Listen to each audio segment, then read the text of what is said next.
Good morning mga kaudang! Dahil biyernes ngayon, kailangan nating gumawa ng tinapay.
Gumamit tayo ng mixer guys para ma-mix yung mga ingredients ng tinapay natin. Takloban na natin tapos itabi na natin sa warm place at yun po ay sa ating oven. Hindi pa kasya. Sige. Nakasya na siya. Takloban na natin. Pagkatapos po ng ilang minuto, inilibas ko na siya para i-check at medyo okay na. So, minasa ko ulit siya. Tapos, itatabo ko ulit. Mag-iintay po ulit tayo ng ilang pang mga minuto. Hanggang sa mag-rising na po ang ating tinapay.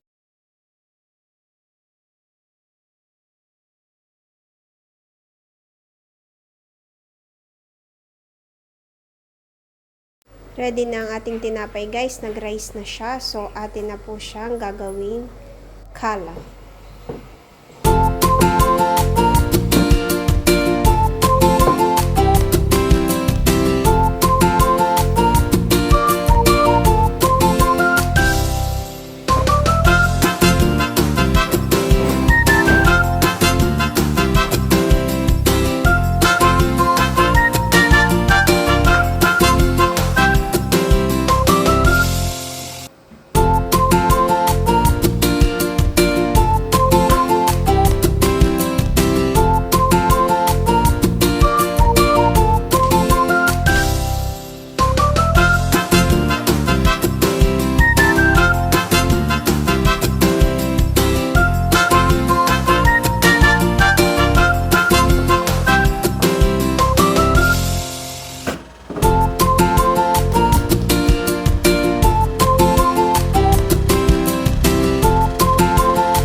lahat yung nagawa ko sa ating tinapay. Yung pong bilog-bilog, may laman po yung cheese sa loob.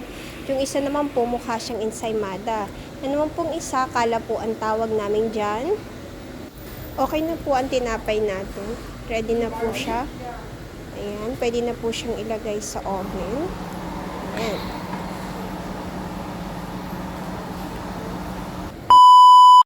Yan, medyo luto na po siya. Kailangan po natin siyang ilabas.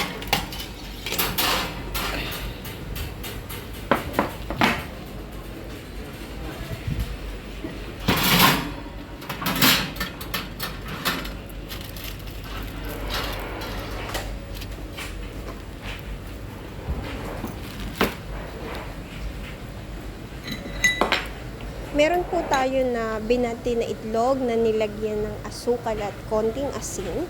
Siya po yung ilalagay natin dyan. Yan. Ipapahid po natin sa lahat po ng tinapay natin ginawa para po maging maganda po yung kalabasan niya, golden brown. At saka lalagyan po din natin siya ng sesame seed para mas maganda yung tinapay po natin. Para lang din pong babae yan, para mas gumanda, nag-a-apply tayo ng konting makeup.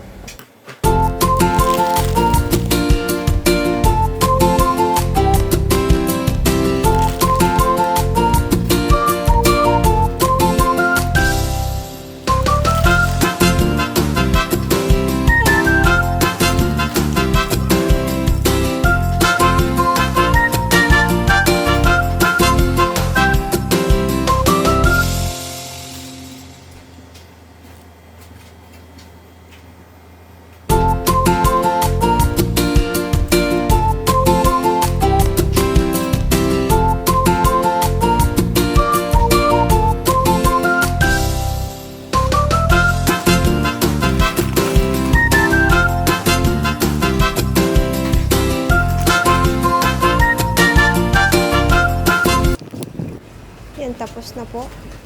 Ibabalik po natin ulit sa oven para maluto na siya ng mas maayos.